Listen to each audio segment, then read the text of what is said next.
श्री गुरुभ्यो नमः परम गुरुभ्यो नमः शिवतानंद तीर्थ भगवत पादाचार्यभ्यो गुरुभ्यो नमः श्री वायवे नमः श्री ब्रह्मणे नमः श्री महालक्ष्मी नमः लक्ष्मी नारायणाभ्य नमः हरि ओम नारायणं सर्वं जगदेकनाथं भक्तप्रियं सकलोक नमस्कृतं च त्रैगुणभुजं त्रिपात्मेशं वन्दे भवग्नम् अमर सुरसिद्ध्यवन्द्यम् नारायण नमस्कृत नरं चैव नरोत्तमं देवीं सरस्वतीं व्यासं ततो जयमुदीरयेत् हरि ओम जन्माद्यो यतोऽन्यथाचात्यभिज्ञस्वर तेने ब्रह्मसा आदिकवये मुह्यन्त्यं सूरयः तेजो वारिमृता यथा विनिमयो यत्तत्र सर्गो मृषा दाम्ना स्वेन सदा निरसवक्कं सत्यं परं धीमहि नमस्ते प्राणेशा प्रणवबुबा यामनिमकाः अमस्वामी रामप्रियतम हनुमन् गुरुगुणा अमस्तुभ्य भीम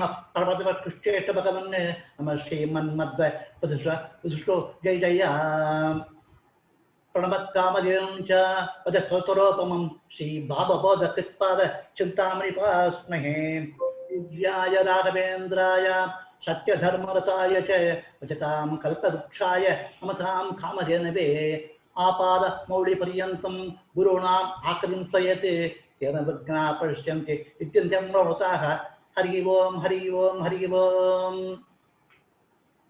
ಈಗಾಗಲೇ ಅಧಿಕ ಮಾಸ ಪ್ರಯುಕ್ತ ಏನು ಜ್ಞಾನಯಜ್ಞ ತೊಡಗಿದ್ದೇವೋ ಮೂರನೇ ವಾರದಲ್ಲಿ ಎರಡನೇ ದಿವಸವಾಗಿದ್ದೆವು ಈ ಮೂರನೇ ವಾರದಲ್ಲಿ ಭವಿಷ್ಯ ಪುರಾಣದ ಬಂದ ಸುಮಾರು ಕಥೆಗಳು ಶ್ರವಣ ಮಾಡಲಿಕ್ಕೆ ನಿನ್ನಿಂದ ಪ್ರಾರಂಭ ಮಾಡಿದ್ದೆವು ಇವತ್ತು ಅದೇ ಪುರಾಣದಲ್ಲಿ ಮುಂದುವರಿಸಿ ನೋಡೋಣ ಈ ಭವಿಷ್ಯ ಪುರಾಣ ಅಘೋರ ಕಲ್ಪದಲ್ಲಿ ನಡೆದ ಘಟನೆಗಳನ್ನೇ ವೇದವ್ಯಾಸ ದೇವರು ಬರೆದಿಟ್ಟಿದ್ದಾರೆ ಇವಾಗ ನಡೆಯೋ ಕಲ್ಪ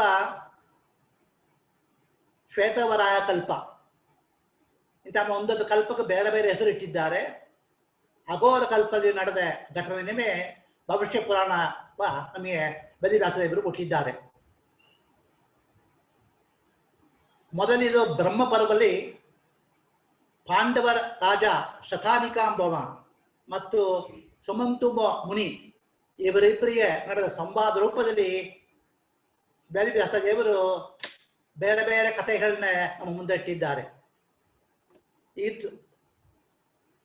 ಸುಮಾರು ಕಥೆಗಳು ಈ ಭವಿಷ್ಯ ಪುರಾಣ ಬಂದಿದೆ ಎಲ್ಲಾ ಕಥೆಗಳು ಹೇಳಬೇಕು ಅಂದ್ರೆ ನಮಗೆ ಒಂದು ತಿಂಗಳು ಬೇಕಾದ ಭವಿಷ್ಯ ಪುರಾಣದ ಮಾತ್ರ ಕಥೆಗಳ ಮಾತ್ರ ಹೇಳಬೇಕು ಅಂದ್ರೆ ನಮಗೆ ಅಷ್ಟು ಅವಕಾಶ ಇಲ್ಲದ ಕಾರಣ ನಾನು ಅಲ್ಪ ಮಂದಿಗೆ ಏನು ಮುಖ್ಯ ಅಂತ ತೋರಿತೋ ಒಂದು ಎರಡು ಕಥೆಗಳನ್ನ ಮಾತ್ರ ನಿನ್ನೆ ಇವತ್ತು ಮತ್ತು ನಾಳೆ 3 ದಿವಸದಲ್ಲಿ ಎಷ್ಟು ಮುಡಿಯೋದೋ ಅಷ್ಟು ಪ್ರಯತ್ನ ಮಾಡಿ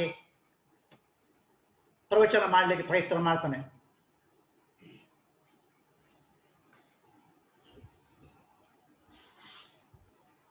ಇವತ್ತು ಹೇಳುವ ಕಥೆ ಏನಪ್ಪಾ ಅಂದ್ರೆ ಸೂರ್ಯ ಭಕ್ತ ಸತ್ರಾಜಿತ ನಾವು ಮೊದಲೇ ಕೇಳಿಪಟ್ಟಿದ್ದೆವು ಅದೇ ಸತ್ರಾಜಿತ ರಾಜನೇ ಸಮಂತಕನೇ ಉಪಾಖ್ಯಾನ ಬರಲು ಅದೇ ಸತ್ರಾಜಿತ ರಾಜ ಅವ ಸೂರ್ಯ ಭಕ್ತ ಅಂತ ಮೊದಲೇ ನಾವು ಕೇಳಿದ್ದೆವು ಅವನಿಗೆ ಒಂದು ಸಂಶಯ ಬಂತು ಆ ರಾಜನಿಗೆ ನಮಗೆ ಇಷ್ಟು ಕೀರ್ತಿ ಇಷ್ಟು ಐಶ್ವರ್ಯ ಮತ್ತು ಸೂರ್ಯನ ಮೇಲೆ ಇಷ್ಟು ಭಕ್ತಿ ಇದೆಲ್ಲ ಈ ಜನ್ಮ ನಮಗೆ ಬಂದಿದೆ ಇದಕ್ಕೆ ಹಿನ್ನೆಲೆ ಏನಾಗಿರಬಹುದು ಇದೇ ಮಾದರಿ ಮುಂದಿನ ಜನ್ಮದಲ್ಲಿ ನೀವು ಇದು ಕಂಟಿನ್ಯೂ ಆಗಬೇಕಲ್ಲ ಹಂಗೆ ಅಂತ ಅವನಿಗೆ ಇಚ್ಛೆ ತೋರಿ ಇದು ಯಾರು ಹೇಳೋರಪ್ಪ ಹಂಗೆ ಅಂತ ಅವ ಯೋಚನೆ ಮಾಡ್ತಾ ಇರ್ತಾನ ಅವ ಏನ್ ಮಾಡ್ತಾನ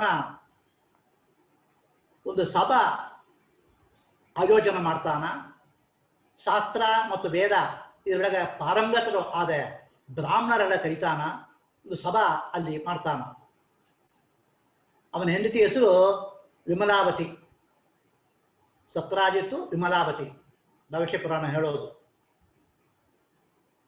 ಆವಾಗ ವಿಮಲಾವತಿ ಹೇಳ್ತಾಳೆ ಏ ನಾಥ ನಾ ಯಾವಾನ ಅಂತಃಪುರದಲ್ಲೇ ಇರ್ತಾನೆ ಮುಂದೆ ಏನಾಗೋದು ನಮ್ಗೆ ಗೊತ್ತಿಲ್ಲ ಇವಾಗ ಇಷ್ಟು ದೊಡ್ಡ ಸಭೆ ಯೋಜನೆ ಮಾಡಿದ್ರಿ ನೀವು ಅವರಲ್ಲಿ ಕೇಳಲಿಕ್ಕೆ ಮುಂಚೆ ನಾನು ಅವರಲ್ಲಿ ಒಂದು ಪ್ರಶ್ನೆ ಕೇಳಬೇಕು ಅಂತಿದ್ದೇನೆ ನಂಗೆ ಅನುಜ್ಞೆ ಬೇಕು ಹಂಗಂತೆ ಆ ರಾಣಿ ರಾಜಂತಿ ಕೇಳ್ತಾಳೆ. ಹಂಗೆ ಆಗಲಿ ಅಂತ ರಾಜ ಹೇಳುವಾರೆ ವಿಮಲಾವತಿ ಏನು ಮುನಿಗಳ ಹತ್ರ ಪ್ರಶ್ನೆ ಕೇಳ್ತಾಳೋ ಅದೃಷ್ಟವಶಾತು ಅದೇ ಪ್ರಶ್ನೆಯೇ ಇವನು ಕೇಳಬೇಕು ಅಂತ ಯೋಚನೆ ಮಾಡ್ತಾ ಇದ್ದ. ಏನು ಪ್ರಶ್ನೆ? ನನ್ನ ಪೂರ್ವ ಜನ್ಮ ಯಾವ ಸುಕೃತದಿಂದ ನನಗೆ ಈ ಜನ್ಮ ಬಂದು ನಾನು ಇಷ್ಟ ಐಶ್ವರ್ಯ ಶೂರ್ಯನತೆ ಭಕ್ತಿ ಮತ್ತು ಒಂದು ದೇಶಕ್ಕೆ ರಾಜಾವಾಗಿದ್ದನೋ ಇದು ಯಾಂಗ ನನಗೆ ದೊರಕಿತ್ತು, ಬರೋ ಜನ್ಮದಲ್ಲಿ ಇದು ನನಗೆ ದಕ್ಕಲಿಗೆ ನಾನು ಏನು ಮಾಡಬೇಕು ಹಂಗೆ ಅಂತ ಬ್ರಾಹ್ಮಣ ಸಭೆಯಲ್ಲಿ ಇದೇ ಕೇಳ್ಬಿನ ಗಂಡ ಹೆಂಡತಿ ಇಬ್ಬರಿಗೂ ಚಿಕ್ಕಲಿದೆ ಎಂಬುದು ಭವಿಷ್ಯ ಪುರಾಣ ನಮಗೆ ತಿಳಿಸಿಕೊಡುತ್ತೆ. ಹಿಂಗಿರ್ತಾವಳೆ ಬ್ರಾಹ್ಮಣ ಸಭೆಯಲ್ಲಿ ಪರವಾಸು ಅಂತದ್ದು ಬ್ರಾಹ್ಮಣ. ಅವ ಏನ್ ಮಾಡ್ತಾನ, ಯೋಗ ಸಮಾಧಿ ಒಳಗೆ ಹೋಗ್ತಾನ.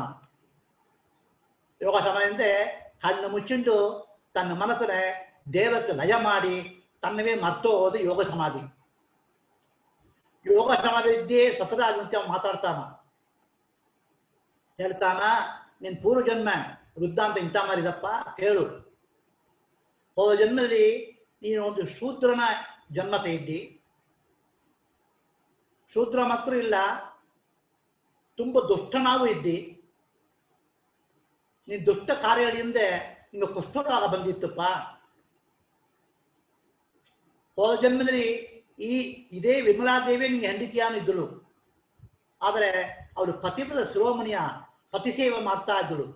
ಅಲ್ಲಿ ಕೊಂಚ ಕೂಡ ಹಂಗೆ ಹೆಂಗೆ ಆಗಲ್ಲ ಹಂಗೆ ಶಾಸ್ತ್ರದ ಪತಿಸೇವೆ ಮಾಡ್ತಾ ಇದ್ದಳುಪ್ಪ.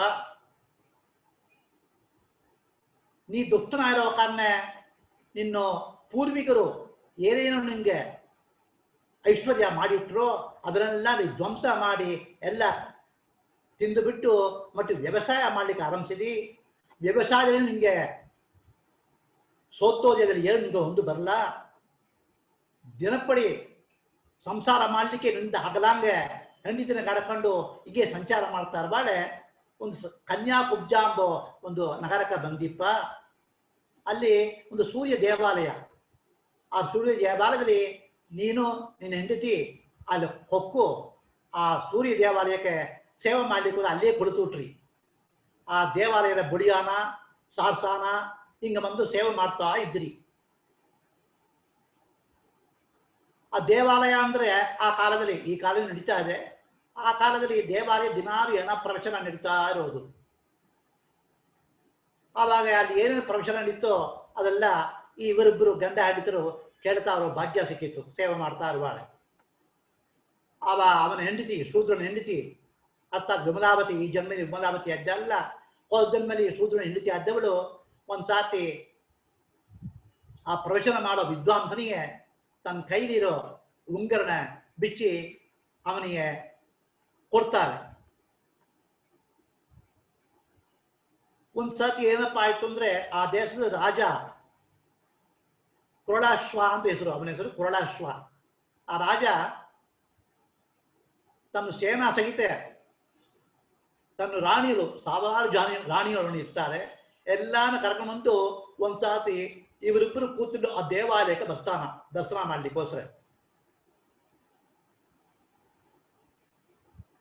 ಇವರಿಬ್ಬರು ನೋಡ್ತಾರೆ ಆ ರಾಜ, ಅವನ ವೈಭವ, ಅವನ ಐಶ್ವರ್ಯ ಎಲ್ಲ ನೋಡಿ ಅವರಿಬ್ಬರಿಗೆ ಒಂದು ಇಚ್ಛೆ ಹುಟ್ಟಿದ್ದಂತೆ, ನಮೀನು ಎಗತಾರ ಒಂದು ಜನ್ಮದಲ್ಲಿ ಇಂಥ ಮಾಡಿ ರಾಜನಾಂಗ ಭವನಿ ಬರೋ ಒಂದು ಇಚ್ಛೆ ಸಿಕ್ಕಬೇಕಲ್ಲ ಹಂಗೈತೆ ಒಂದು ಇಚ್ಛೆ ಅವರಿಗೆ ಹುಟ್ಟಿತ್ತು.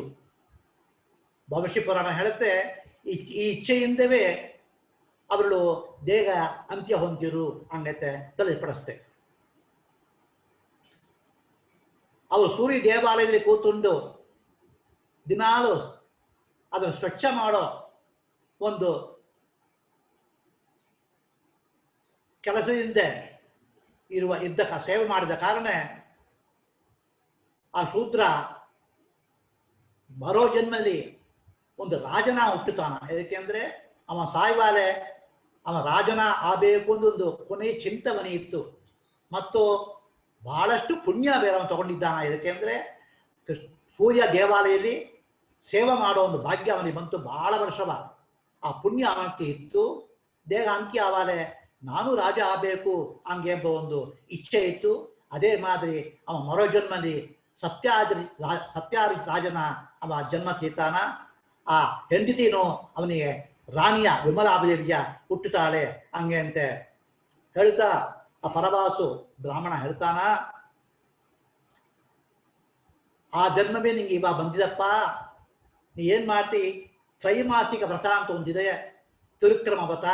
ಅದನ್ನ ನೀನು ಕಾರ್ತಿಕ ತಿಂಗಳು ಮತ್ತು ಮಾರ್ಗಶೀರ್ಷ ತಿಂಗಳು, ಪುಷ್ಯ ತಿಂಗಳು ಇದನ್ನು ಬಿಳ್ಳಾಂಗ ಮಾಡು. ಕಾರ್ತಿಕ ನೀನು ಮಾಡಿದೆ ಏನಪ್ಪಾ ಅಂತ ಅಂದ್ರೆ, ನೀನು ಬಾಲಕ ಅವಸ್ಥೆಯಲ್ಲಿ ಏನೇನು ಪಾಪಗಳು ಮಾಡಿತೋ ಅದೆಲ್ಲ ತೊಳೆಯುತ್ತೆ.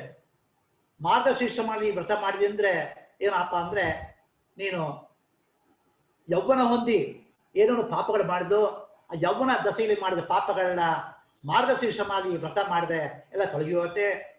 ಅದೇ ಮಾದರಿ ಪುಷ್ಯ ತಿಂಗಳಿಗೆ ಮಾಡಿದ್ರೆ ನೀನು ವೃದ್ಧ ಅವ್ಯಸ್ತಾರಿ ಏನು ಪಾಪ ಮಾಡುತ್ತೀಯೋ ಅದೆಲ್ಲ ತೊಲಗಿಯುತ್ತಪ್ಪ. ಹಂಗೆ ಅಂತ ಪರಭಾಸು ಆ ಬ್ರಾಹ್ಮಣ ಸತ್ಯರಾಜ ಹೇಳ್ತಾನ. ಅದೇ ಮಾದರಿ ಈ ಸತ್ಯರಾಜ ರಾಜ ಸೂರ್ಯನಾರಾಯಣ ದೇವರಿಗೆ ಆರಾಧನೆ ಮಾಡ್ತಾನ. ತ್ರಿವಿಕ್ರಮ ವ್ರತ ಅಂಬೋದನ್ನು ಅವ ಬಿಡಲಾಂಗೆ 3 ವರ್ಷ ಮಾಡ್ತಾನಂತ ಭವಿಷ್ಯ ಪುರಾಣ ಹೇಳುತ್ತೆ. ಮತ್ತು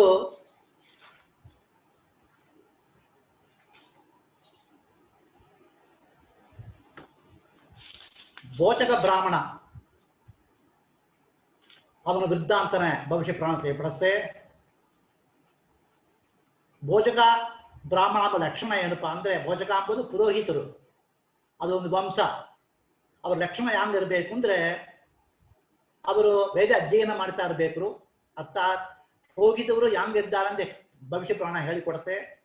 ವೇದ ಅಧ್ಯಯನ ಮಾಡಬೇಕು. ಒಂದು ದಿನಕ್ಕೆ 3 ಸಾತಿ ಸ್ನಾನ ಮಾಡಿ ಜಪತಪ ಮಾಡ್ತಾ ಇರಬೇಕು. ಪಂಚಕೃತ್ಯ ಮೌಲ್ಯವ ಆ ವಿಧಿ ಪೂರ್ವ ಅವನು ಪೂಜೆ ಮಾಡಿ ತಂದಿರಬೇಕು.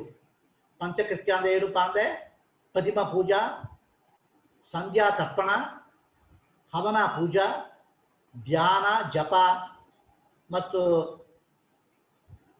ಪಾರಾಯಣ, ಸೂರ್ಯ ಚರಿತ್ರ ಪಾರಾಯಣ ಇದೆಲ್ಲ ಮಾಡೋದನ್ನ ಇದ್ರೆ ಅವನಿಗೆ ಭೋಜಕ ಹಂಗಂತ ಹೇಳ್ತೇವಪ್ಪ. ಹಂಗಂತೆ ಭವಿಷ್ಯ ಪುರಾಣ ನಮಗೆ ತಿಳಿಸುತ್ತೆ. ಆವಾಗ ಆ ಭೋಜಕ ವೃದ್ಧ ಅಂತ ಹೇಳ್ತೆ ಭವಿಷ್ಯ ಪುರಾಣ. ಒಂದು ಸಾತಿ ಅರುಣ ದೇವರು ದೇವತೆ ಸೂರ್ಯತಿ ಕೇಳ್ತಾರಂತೆ, ನೀವು ಈ ಭೋಜಕ ವಂಶಕ್ಕೆ ಇಷ್ಟು ಪ್ರೀತಿ ಹೊಂದಿ ನೀವು ಪ್ರೀತಿ ಮಾಡ್ತಿರಲ್ಲ, ಇದು ಹಿನ್ನೆಲೆ ಏನು ಹಂಗಂತ ಕೇಳ್ಬಾಳೆ. ಆದಿತ್ಯ ಅತ್ತ ಸೂರ್ಯ ಅರುಣನಿಗೆ ಒಂದು ವೃದ್ಧ ಅಂತ ಹೇಳ್ತಾನ. ಹಳೆಯ ಕಾಲದಲ್ಲಿ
ಆ ಸೂರ್ಯದೇವರು ತನ್ನ ದೇಹದಿಂದ 5-8 ಬ್ರಾಹ್ಮಣನ ಸೃಷ್ಟಿ ಮಾಡ್ತಾರೆ.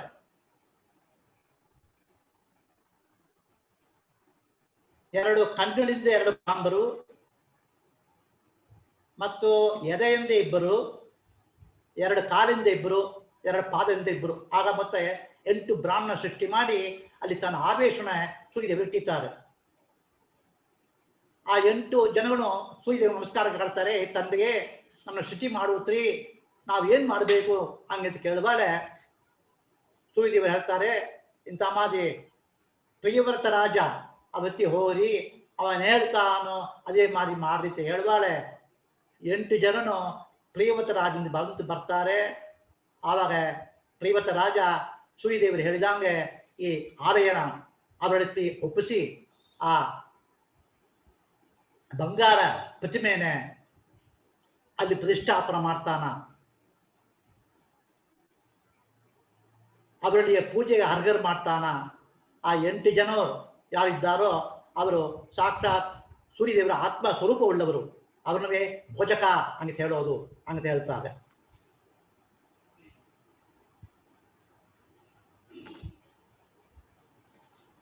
ಎರಡನೇ ಕಥೆ ಹೋಗೋಣ.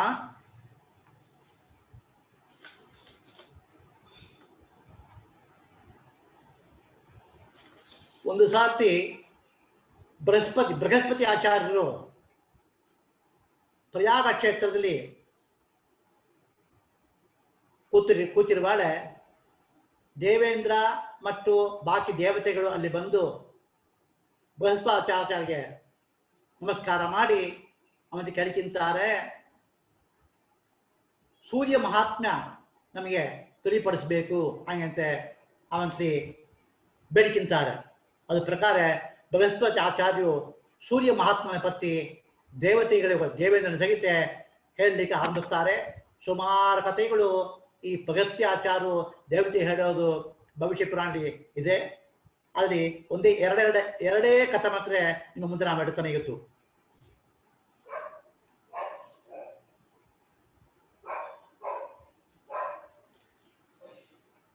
ನಿಮ್ಮೆಲ್ಲ ಗೊತ್ತು,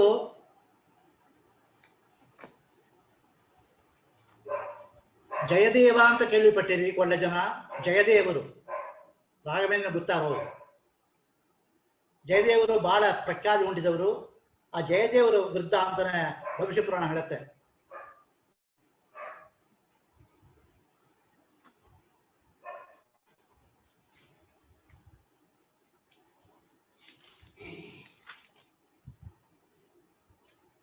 ಒಂದು ಸಾರ್ತಿ ಪಂಪಾಪುರ ಎಂಬ ಒಂದು ನಗರದಲ್ಲಿ ಒಂದು ಬ್ರಾಹ್ಮಣ ವಾಸ ಮಾಡ್ತಾ ಇದ್ದ. ಅವನ ಹೆಸರು ಹೇಲಿ ಅಂತ ಹೆಸರು. ಅವ 64 ಕಲೆಗಳಿಗೂ ಪಾರಂಗತ. ಹಂಗೆ ಇವಾಗ ವಿಜೇಂದ್ರ ತೀರ್ಥ ಸ್ವಾಮಿಗಳ ಪತ್ತಿ ನಾವು ಕೇಳ್ತೇವೋ 64 ಕಲೆಗಳು ಪಾರಂಗತರು, ಅದೇ ಮಾದರಿ ಆ ಬ್ರಾಹ್ಮಣನು 64 ಕಲೆಗಳು ಪಾರಂಗತನಾಗಿದ್ದ. ಹೇಲಿ ಬ್ರಾಹ್ಮಣ ಪಂಪಾಪುರದಲ್ಲಿ. ಅವ ತನ್ನ ಪ್ರವೃತ್ತಿಗೆ ಈ ಹ್ಯಾಂಡಿಕ್ರಾಫ್ಟ್ ಅಂತ ಅಲ್ಲ, ಅದರೊಳಗೆ ಅವ ಬಾಳ ಪ್ರಖ್ಯಾತಿ ಹೊಂದಿದ್ದಾನ. ಅದರಿಂದ ಅವ ಏನ್ ಮಾಡಿದ, ತನ್ನ ಕೈಯಿಂದವೇ ಕಬ್ಬಣದ ಒಳಗೆ ಒಂದು ಸುಂದರವಾದ ಸೂರ್ಯ ವಿಗ್ರಹ ನಿರ್ಮಾಣ ಮಾಡಿ ಅದನ್ನೇ ಮಾರಿದ. ಅದರ ಮಾರಿದಿಂದ ಅವನಿಗೆ 1000 ಬಂಗಾರ ನಾಣ್ಯಗಳು ಬಂತು. ಅದನ್ನ ಇಟ್ಟುಕೊಂಡು ಅವ ಸೂರ್ಯದೇವರಿಗೆ ಆರಾಧನೆ ಮಾಡಿದ ಮಾಘ ಮಾಸದಲ್ಲಿ. ಮತ್ತು ಸೂರ್ಯದೇವರಿಗೆ ಪಂಪಾ ಸರೋವರಲ್ಲಿ ಒಂದು ಸ್ತಂಭ ನಿರ್ಮಾಣ ಮಾಡಿದ. ಅದು ಜ್ಯೋತಿ ಸ್ವರೂಪವ ಇರೋ ಒಂದು ಸ್ತಂಭವ ಆಯಿತು. ಅವ ಮಾಡೋ ಆರಾಧನೆಗೆ ಸಂತುಷ್ಟನಾಗಿ ಸಾಕ್ಷಾತ್ ಸೂರ್ಯದೇವರೇ ಅಲ್ಲಿ ಪ್ರತ್ಯಕ್ಷ ಆಗಿ ಅವ ದಿನಾಲು ಮಾಡೋ ನೈವೇದ್ಯನೆ ಸ್ವೀಕಾರ ಮಾಡ್ತಾ ಇದ್ದರಂತೆ ಭವಿಷ್ಯ ಪುರಾಣ ಹೇಳಿಕೊಡುತ್ತೆ. ಆ ಹೇಳಿರುವ ಬ್ರಾಹ್ಮಣ 1000 ವರ್ಷ ಇದ್ದು ಸೂರ್ಯನ ಆರಾಧನೆ ಮಾಡಿ ಕೊನೆಯಲ್ಲಿ ಅವನ ಸೂರ್ಯ ಲೋಕದಲ್ಲಿ ಸಾಯುಜ್ಯ ಮೋಕ್ಷ ಹೊಂದುತ್ತಾನ ಹಂಗಂತೆ ಬೃಹಸ್ಪತಿ ಆಚಾರ್ಯರು ದೇವೇಂದ್ರನಿಗೆಲ್ಲ ಹೇಳ್ತಾರೆ. ಅದೇ ಮಾತ್ರದಲ್ಲಿ ನೀವುಗಳು ಬೃಹಸ್ಪತಿ ಆಚಾರ್ಯ ಹೇಳ್ತಾರೆ ದೇವತೆಗಳಿಗೆ, ನೀವುಗಳು ಸೂರ್ಯನಿಗೆ ನೀವು ಮಾಘ ತಿಂಗಳಲ್ಲಿ ಸೂರ್ಯ ಆರಾಧನೆ ಮಾಡ್ರಿ ಅಂತ ಮಾದರಿ ದೇವತೆಗಳು ನೀವು ಬಿಲಿಗ್ರಾಮದಲ್ಲಿ ಬಂಗದೇಶದಲ್ಲಿ ನೀವು ತುಂಬಾ ಪ್ರಖ್ಯಾತಿಯಾದ ಜಯದೇವನ ನೀವು ಜನ್ಮ ತೆಗಿತೀರಿ ಹಾಗಂತೆ ಬೃಹಸ್ಪತಿ ಆಚಾರ್ಯರು ದೇವೇಂದ್ರ ಹೇಳ್ತಾರೆ. ಸೂರ್ಯದೇವ ಹೇಳಿದಂಗೆ ಕಂದುಕಿ ಎಂಬ ಬ್ರಾಹ್ಮಣನಿಗೆ ಬಂಗದೇಶದಲ್ಲಿ ಇವ ಜಯದೇವರು ವೃತ್ತಾಂತನೇ ಹೇಳ್ತಾರ.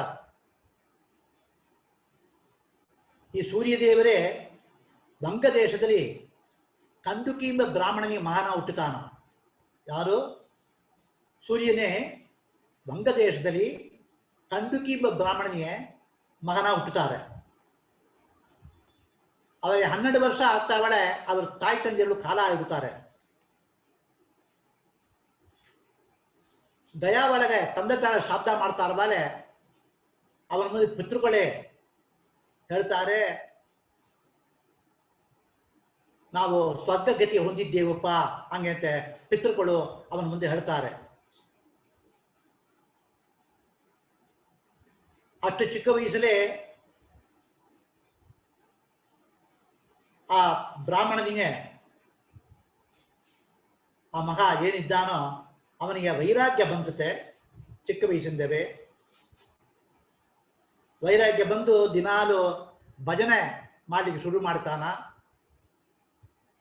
ಅವನಿಗೆ 30 ವರ್ಷ ಹಿಂಗೆ ಕಳೀತೆ. ಅವ ಸತ್ಯವ್ರತ ಹಂಗೆ ತಂದು ಬ್ರಾಹ್ಮಣ ತನ್ನ ಮಗಳನ್ನ ಕರಕೊಂಡು ಜಗನ್ನಾಥ ಆಲಯಕ್ಕೆ, ಜಗನ್ನಾಥಪುರಿ ಆಲಯಕ್ಕೆ ಅಲ್ಲಿ ಬರ್ತಾನ. ಸತ್ಯವ್ರತ ಎಂಬ ಬ್ರಾಹ್ಮಣ ತನ್ನ ಮಗಳನ್ನ ಕರಕೊಂಡು ಆವಾಗ ಜಗನ್ನಾಥ ಪರಮಾತ್ಮ ಜಗನ್ನಾಥ ಆ ಬ್ರಾಹ್ಮಣ ಹೇಳ್ತಾನ,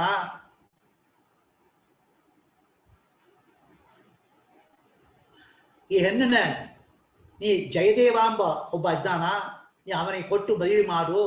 ಜಯದೇವ ಬೇರೆ ಯಾರು ಇಲ್ಲ, ನನ್ನ ಸಾಕ್ಷಾತ್ ಪ್ರತಿಮೆಯೇ ಅವ ಹಂಗ ಜಗನ್ನಾಥ ಪರಮಾತ್ಮ ಅಲ್ಲಿ ಹೇಳ್ತಾನ. ಅದ ಪ್ರಕಾರ ಮತ್ತು ಅವ ಸತ್ಯವ್ರತ, ಆ ಸತ್ಯವ್ರತ ಎಂಬ ಬ್ರಾಹ್ಮಣ ತನ್ನ ಮಗಳಾದ ಪದ್ಮಾವತಿಯನ್ನೇ ಜಯದೇವರಿಗೆ ಒಪ್ಪಿಸಿಟ್ಟು ಅಲ್ಲಿಂದ ಹೊರಟು ಹೋಗ್ತಾನ. ಹಿಂಗೆ ಇರ್ತಾರವಾಳೆ ನಾಗವಂಶ ಶೂದ್ರರು ಪಾಣಿನಿ ಶಾಸ್ತ್ರ ಏನು ಉಂಟೋ ಅದನ್ನೆಲ್ಲ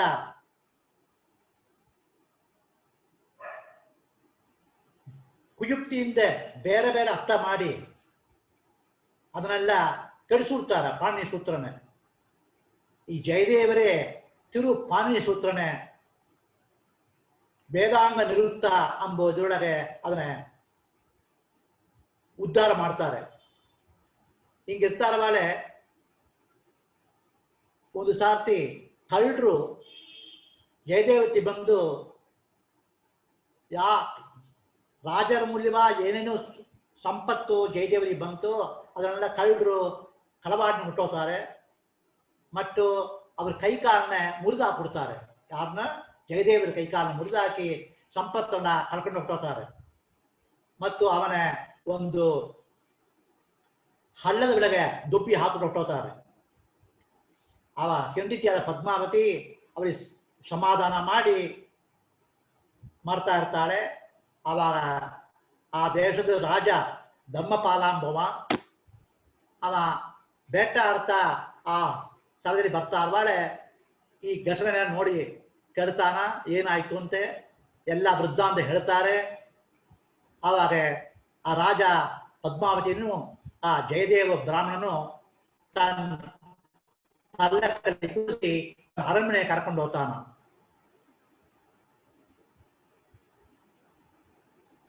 ಅರಣ್ಮನೆ ಕರ್ಕೊಂಡು ಹೋಗಿ ಅಲ್ಲಿ ಅವನ ಕಾಪಾಡ್ತಾ ಇರ್ತಾನ. ಇಲ್ಲಿ ನೋಡಿದ್ರೆ ಕಳ್ಳರು ಏನ್ ಮಾಡ್ತಾರೆ, ಕಲಿ ಪ್ರಭಾವದಿಂದ ಕಲಿಯ ಆವೇಶದಿಂದ ಅವರು ಧರ್ಮಪಾಲನಕ್ಕೆ ಬರ್ತಾರೆ. ಯಾರು? ಕಳ್ಳರು. ಏನು ವೇಷ ಹಾಕಿನ ಬರ್ತಾರೆ ಅಂದ್ರೆ ವೈಷ್ಣವರ ವೇಷ ಹಾಕಿನ ಬರ್ತಾರೆ. ಆವತ್ತ ರಾಜನಿಗೆ ಒಂದು ನಂಬಿಕೆ ಬರೋದು ಕಾರಣ ಆ ಕಳ್ಳರು ವೈಷ್ಣವರ ವೇಷ ಹಾಕಿಂಡು ತನ್ನ ವಿಷ್ಣು ಭಕ್ತನ ತೋರಿಸಿಕೊಂಡು ರಾಜ ಬರ್ತಾರೆ. ರಾಜ ಅವ್ರನ್ನೆಲ್ಲ ಸ್ವಾಗತ ಮಾಡ್ತಾನ ಮತ್ತು ಆ ರಾಜ ಅವರೊಟ್ಟಿಗೆ ಹೇಳ್ತಾನ, ನಾನು ಏನ್ ನೈವೇದ್ಯ ಮಾಡಿ ಇಟ್ಟನೋ ಈ ಕಲ್ಲಿಂದ ಮಾಡಿದ ಪ್ರತಿಮಾ, ಸೂರ್ಯ ಪ್ರತಿಮಾದೆಲ್ಲ ನೇರ ಬಂದು ಜಾಮ್ ನೈವೇದ್ಯ ಹೋಗ್ತಾ ಇದೆ ಹಂಗೆ ಹೇಳ್ತಾನ. ಈ ಕಳ್ಳರು ಹೇಳ್ತಾರೆ, ಕಳ್ಳರು ರಾಜಂತ ಹೇಳ್ತಾರೆ, ನಾವು ವಿಷ್ಣು ಭಕ್ತರು ಇಂತಹ ಭಕ್ತರಾಗಿದ್ದೆವು, ನಾವು ಏನ್ ನೈವೇದ್ಯ ಮಾಡೋಣ ಸಾಕ್ಷಾತ್ ಪರಮಾತ್ಮನೇ ಬಂದು ನೈವೇದ್ಯ ಸ್ವೀಕಾರ ಮಾಡ್ತಾನ ಹಂಗೈತೆ ರಾಜಂತ ಹೇಳ್ತಾರೆ. ಅವ ಧರ್ಮಪಾಲ ಅವರ ಜೊತೆಗೆ ಆ ದೇವಾಲಯಕ್ಕೆ ಹೋಗ್ತಾನ ಅದನ್ನ ನೋಡ್ಲಿಕ್ಕೆ. ಅಲ್ಲಿ ಇವರುಗಳು ರಾಜಂತ್ಲಿ ಮಾಯಾಜಾಲ ಮಾಡಿ ಅವರನ್ನು ನಂಬಕ ಮಾಡಲಿಕ್ಕೆ ಮಾಡ್ತಾರೆ. ಅಲ್ಲಿ ಜಯದೇವನ ನೋಡ್ತಾರೆ ಆ ಕಳ್ಳರು. ಆ ಜಯದೇವನ ನೋಡಿ ಈ ಕಳ್ಳರು ಹೇಳ್ತಾರೆ, ಏ ರಾಜನೇ, ಒಂದು ಅಡಿಗೆ ಮಾಡೋ ವೃದ್ಧಾದಲ್ಲಿ ಇದ್ದ, ಗಂಡ ದೇಶ ರಾಜಂತ್ರಿ ಇವನು ಅಡಿಗೆವನ ಇದ್ದ, ಇವ ಮಾಡಿದ ಪಾಪದಿಂದ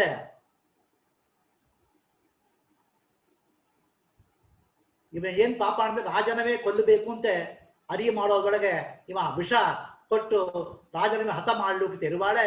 ಆ ರಾಜ ಇದನ್ನು ನೋಡಿ ತಿಳ್ಕೊಂಡು ಇವನ ತ್ರಿಶೂಲದಲ್ಲಿ ಇಟ್ಟು ಪನಿಷ್ಮೆಂಟ್ ಮಾಡ್ಬೇಕು ಅಂತ ಇದ್ದ. ಆವಾಗ ನಾವೆಲ್ಲ ಅಲ್ಲಿ ಹೋಗಿದ್ದೆವು,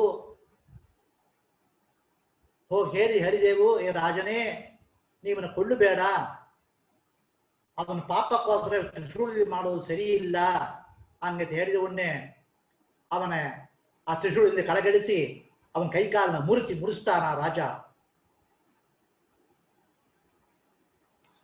ಹಂಗೆ ಹೇಳ್ತಾರೆ. ಇಂಥ ಮಾದರಿ ಒಂದು ಇಟ್ಟು ಕಥೆ ಮಾಡಿ ಈ ಕಳ್ಳರು ವಿಷ್ಣು ಭಕ್ತ ಮಾಡಿ ಈ ರಾಜಂತ್ಲಿ ಜಯದೇವರ ಪತ್ತಿ ಇಲ್ಲಾದ ಪೊಲ್ಲಾದೆಲ್ಲ ಹೇಳಿರ್ತಾರೆ. ಇಂಥ ಮಾದರಿ ಅವರು ಹೇಳ್ತಾ ಇರುವಾಳೆ ಏನಾಯ್ತಪ್ಪ ಅಂದ್ರೆ ಅಲ್ಲಿರೋ ಭೂಮಿ ಪಡವು ಪಟ್ಟು ಅಲ್ಲಿರೋ ಕಳ್ಳರು ಏನು ವಿಷ್ಣು ಭಕ್ತರಾದ್ರು ಅವರೆಲ್ಲ ಭೂಮಿ ಒಳಗೆ ಹೋಗಿ ಸತ್ತೋಗ್ತಾರೆ, ಎಲ್ಲ ಸತ್ತೋಗ್ತಾರೆ. ಈ ಹೇಳ್ತಾ ಇರುವಾಳೆ. ಅವ ಜಯದೇವ ಓದ್ ಅಳುತ್ತಾನ ಅವಳು ಗತಿ ನೋಡಿ. ಮತ್ತು ಅದೇ ಸಮಯದಲ್ಲಿ ಅವನ್ ಏನ್ ಕೈಕಾಲು ಮುರಿದು ಬಿದ್ದನೋ ಅವನಿಗೆ ಕೈಕಾಲೆಲ್ಲ ಜೋಡನಾಗಿ ಅವ ಒಳ್ಳೆ ರೂಪ ತಗೊಂತಾನ. ಧರ್ಮಪಾಲ ಇದನ್ನೆಲ್ಲ ನೋಡಿ ಆಶ್ಚರ್ಯಪಟ್ಟ ರಾಜ. ಆಗ ಜಯದೇವರು ತನ್ನ ಎಲ್ಲಾ ಬುದ್ಧಾಂತನ ಹೇಳ್ತಾರೆ. ಮತ್ತು ಜಯದೇವರು ವಚನ ಮಾಡಿದೆ ಗೀತ ಗೋವಿಂದ ಎಂಬ ಒಂದು ಭಾಗವತ ಸ್ವರೂಪ ಇರೋ ಗೀತ ಗೋವಿಂದನ ಅವ ರಚನೆ ಮಾಡಿ ಮೋಕ್ಷ ಹೊಂದಿತಾನ ಹಂಗಂತೆ ಜಯದೇವರ ಪತ್ತಿ ಭವಿಷ್ಯ ಪುರಾಣ ನಮಗೆ ಇಂಥ ಮಾತು ತಿಳಿಸಿಕೊಡುತ್ತೆ. ಇನ್ನೊಂದು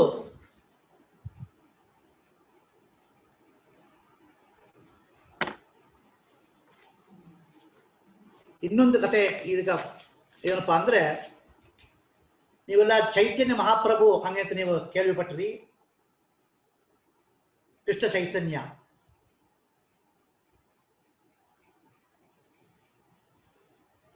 ಇದ್ರ ಪತಿ ಭವಿಷ್ಯ ಪುರಾಣ ನಮಗೆ ಅವರ ವೃದ್ಧ ಅಂತಾನೆ ಇನ್ನು ಆಮೇಲೆ ತಿಳಿಯಪಡಿಸುತ್ತೆ. ಏನಪ್ಪಾ ಅಂದ್ರೆ, ವಿಷ್ಣು ಶರ್ಮ ಅಂತ ಬ್ರಾಹ್ಮಣ ಇದ್ದ, ಅವನಿಗೇನು ಮಕ್ಕಳೇ ಇದ್ದಿಲ್ಲ. ಭಿಕ್ಷಾವೃದ್ಧಿಯಿಂದ ಅವ ತನ್ನ ಮಾಡ್ತಾ ಇದ್ದ ತನ್ನ ಪ್ರವೃತ್ತಿನೇ. ಆವಾಗ ಅವನ ಮನೆಗೆ ಒಂದು ಅತಿಥಿ ಬಂದಿದ್ದರು. ಅವ ಮಾಡೋದು ಭಿಕ್ಷಾವೃದ್ಧಿ, ಅವನ ಮನೆಗೆ ಅತಿಥಿ ಬಂದಿದ್ದಾರಂತೆ.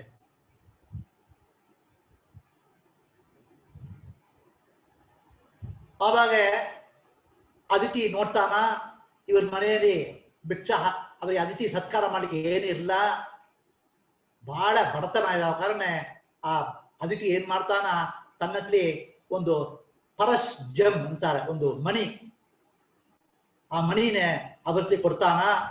ಕೊಟ್ಟು ಇನ್ನು 3 ದಿನದ ನೀವು ಇಟ್ಟಿಲ್ರಿ, 3 ದಿವಸ ಇಟ್ಟಿಲ್ರಿ, ಆ ಮಣಿ ಬಂದು ನೀವು ಮುಟ್ಟೋದೆಲ್ಲ ಬಂಗಾರ ಮಾಡ್ಲಿಕ್ಕೆ ಅದಕ್ಕೆ ಸಾಮರ್ಥ್ಯ ಇದೆ, ಇದು 3 ದಿವಸ ನೆಮ್ಮತ್ತೆ ಇರಲಿ, ನಾನು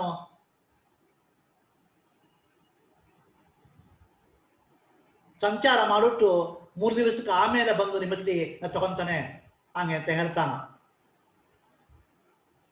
ಆ ವಿಷ್ಣು ಶರ್ಮ ಅವನ ಹೆಂಡತಿ ಏನ್ ಮಾಡ್ತಾಳೆ, ಅದನ್ನ ಉಪಯೋಗಿಸಿ ಅವಳ ಮನೆಯಲ್ಲಿ ಇದ್ದಿದ್ದನ್ನೆಲ್ಲ ಮುಟ್ಟಿ ಎಲ್ಲ ಬಂಗಾರ ಮಾಡ್ತಾ ಇದ್ದಾಳೆ. ವಿಷ್ಣು ಶರ್ಮ ನೋಡ್ತಾನ, ಅವನ ಗಂಡ ವಿಷ್ಣು ಶರ್ಮ ನೋಡ್ತಾನ, ಅವನಿಗೆ ಬಹಳ ಕೋಪ ಬಂದು ಬಿಡುತ್ತೆ. ಅವ ಏನ್ ಮಾಡ್ತಾನ, ಆ ಮಣಿನೇ ಅವಳ ತಿಂದ ಪೀಕಿ ಅಲ್ಲಿ ಸಾಯೋ ನದಿ ಏನು ಓಡ್ತಾ ಅದೋ ಅದರೊಳಗೆ ಬಿಸಾಕ್ಬಿಡ್ತಾನ. 3 ದಿವಸ ತಾಳಿ ಅದಿತಿ ಅವನ ಮನೆಗೆ ಬರ್ತಾರೆ. ಬಂದು ಆ ಮಣಿನ ಕೇಳ್ತಾರೆ. ಅವ ಹೆಂಡತಿ ಹೇಳ್ತಾಳೆ, ನನ್ನ ಗಂಡ ಅದನ್ನ ತೆಗೆದು ಸರಿಯುಣ ದೇವರಿಗೆ ಬಿಸಾಡ್ಬಿಟ್ಟಪ್ಪ ಹಂಗೆ ಎಂಬಳೆ ಅವನಿಗೆ ಕೋಪ ಬಟ್ಟು ಕೇಳ್ತಾನ, ನಾನು ರುದ್ರದೇವರನ್ನ 12 ವರ್ಷ ತಪಸ್ ಮಾಡಿ ಈ ಮನಿನ ರಚನೆ ಪಡೆದಿದ್ದಾರಪ್ಪ, ಆ ಮನಿ ನಂಗೆ ಬೇಕೇ ಬೇಕು, ನೀವು ಕೊಟ್ಟೆ ಆಗಬೇಕು ಅಂತ ಹತ್ತಾರವಾಳೆ ವಿಷ್ಣು ಶರ್ಮ ಏನ್ ಮಾಡ್ತಾನ, ಅದಕ್ಕಿನೇ ಕರ್ಕೊಂಡು ಹೋಗ್ತಾನ ಸರಿಯು ನದಿ ತೀರಕ್ಕೆ. ಸರಿಯು ನದಿ ತೀರಕ್ಕೆ ಹೋಗಿ ಆ ತೀರದಲ್ಲಿ ಒಂದು ಸಲ ತೋಡ್ತಾ ಇರುವಾಳೆ ಅಲ್ಲಿ ಒಂದು ಮನಿ ಇಲ್ಲ, ಬಹಳಷ್ಟು ಪರಸ್ ಜೆಮ್ಸ್ ಅವನಿಗೆ ಸಿಕ್ಕತ್ತೆ. ಅದ್ರ ನೋಡಿ ಅದಿತಿಗೆ ಜ್ಞಾನೋದಯ ಆಗತ್ತೆ.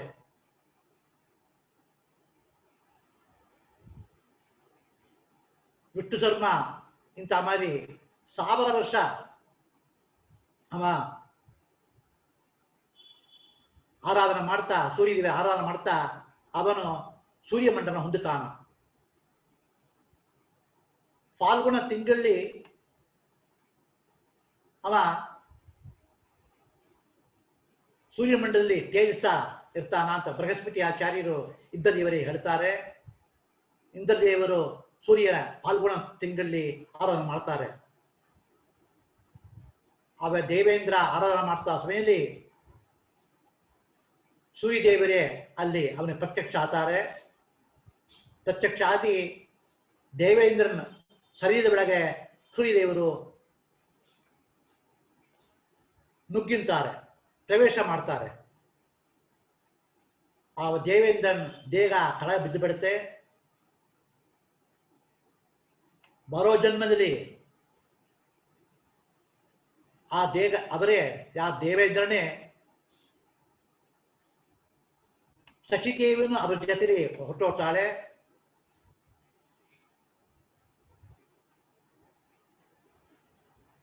ಬರೋ ಜನ್ಮದಲ್ಲಿ ಅವರು ಏನು ಜನ್ಮ ತೆಗೆದರೋ ಗಂಡ ಹೆಂಡತಿಯ ಅವರಿಗೆ ಹುಟ್ಟಿದ ಮಗನೇ ಕೃಷ್ಣ ಚೈತನ್ಯ ಎಂಬ ಕೂಸು. ಹಂಗೆ ಅಂತೆ ಭವಿಷ್ಯ ಪುರಾಣ ನಮಗೆ ತಿಳಿಸಿಕೊಡುತ್ತೆ.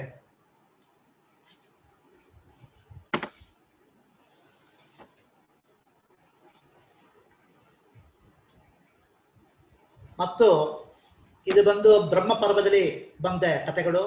ಸುಮಾರು ಕಥೆಗಳಿದೆ, ನಾ ಎಲ್ಲ ಹೇಳಲ್ಲ, ಸ್ವಲ್ಪವೇ ಹೇಳಿದ್ದಾನೆ.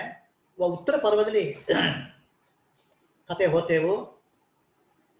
ಒಂದು ಸಾರ್ತಿ ವ್ಯಾಸರು, ಮಾಂಡವ್ಯರು, ಶಾಂಡಿಲ್ಯ, ಗೌತಮ, ಪರಾಶರು, ಭಾರದ್ವಾಜು ಮೊದಲಾದ ಮುನಿಗಳು ಹಸ್ತಿನಾಪುರಕ್ಕೆ ಬಂದು ಯುಧಿಷ್ಠನಿಗೆ ಭೇಟಿ ಆಗ್ತಾರೆ ಹಸ್ತಿನಾಪುರದಲ್ಲಿ. ಆವಾಗ ಯುಧಿಷ್ಠರಲ್ಲಿ ಸಾಕ್ಷಾತ್ ಕೃಷ್ಣ ಪರಮಾತ್ಮ ಮತ್ತು ಅವರು ಪುರೋಹಿತ ದೌಮ್ಯಾಚಾರ್ಯರು ಅವನ ಜೊತೆಗೆ ಇರ್ತಾರೆ. ಯುಧಿಷ್ಠರಲ್ಲಿ ಕೃಷ್ಣ ಪರಮಾತ್ಮ, ದೌಮ್ಯಾಚಾರ್ಯರು ಮತ್ತು ಯುಧಿಷ್ಠರು 3 ಜನ ಅಲ್ಲಿ ಇರುವಾಳೆ. ಅವ್ರ ಮುಂದೆ ಈ ಮುನಿಗಳೆಲ್ಲ ಬರ್ತಾರೆ. ಆವಾಗ ಯುಧಿಷ್ಠರು ಅಲ್ಲಿ ವೇದವ್ಯಾಸ ದೇವರು ಬಂದಿರ್ತಾರೆ. ಯುಧಿಷ್ಠರು ವೇದವ್ಯಾಸ ದೇವರಲ್ಲಿ ಹೇಳ್ತಾರೆ, ಇಂಥ ಮಾದರಿ ಮಹಾಭಾರತ ಯುದ್ಧದಲ್ಲಿ ಆ ಬೇಕಾದ ಜನಗಳು ಬಾಂಧವರನ್ನ ನಾ ಹತ ಮಾಡಿದ್ದು ನಂಗೆ ಕುರಿತಾ ಇದೆ.